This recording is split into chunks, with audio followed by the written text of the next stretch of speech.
Hi, I hope all is well with you and that you're staying safe. It's more than 145 days into the war.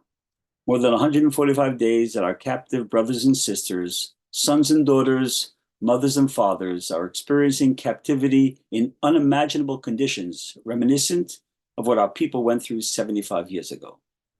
The war is referred to by different names. I believe that most people call it the October 7th War. However, there are those that refer to it as Hashabbat HaShachor, the Black Shabbos.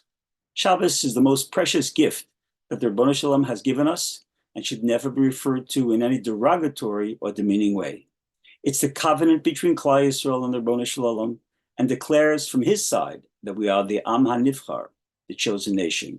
And from our side, our declaration that we believe not only that Hashem is the only deity, but that he and he alone created the world in 6 days and rested on the seventh.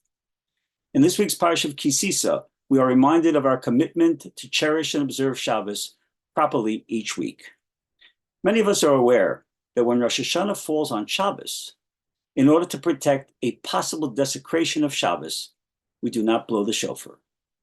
There's a very unsettling observation made by the Aruch LaNer.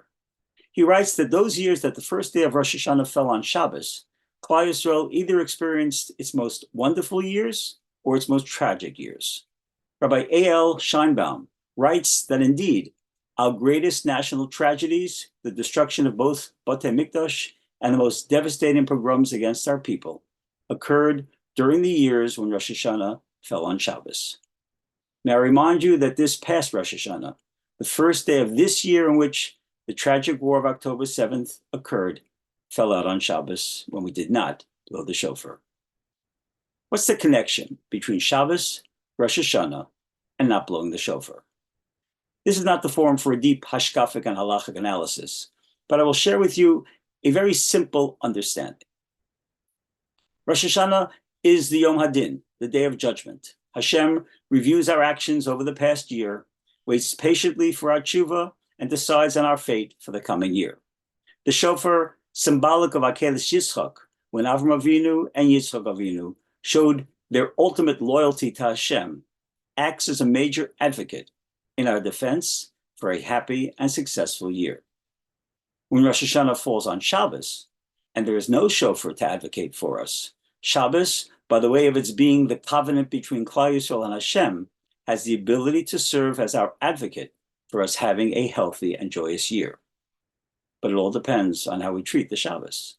As Rabbi Scheinbaum puts it, only if we treat Shabbos properly, if we observe its laws, if we sanctify it, if we hold it dear and precious, can it intercede on our behalf.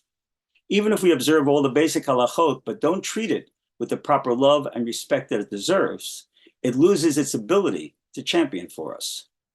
I think the lesson for us is obvious. How do we spend Shabbos? It's not about the food or the clothing we wear. It's the attitude that we have towards this special day. Do we spend it just eating, sleeping, and mundane socializing? Where does the spirituality come in?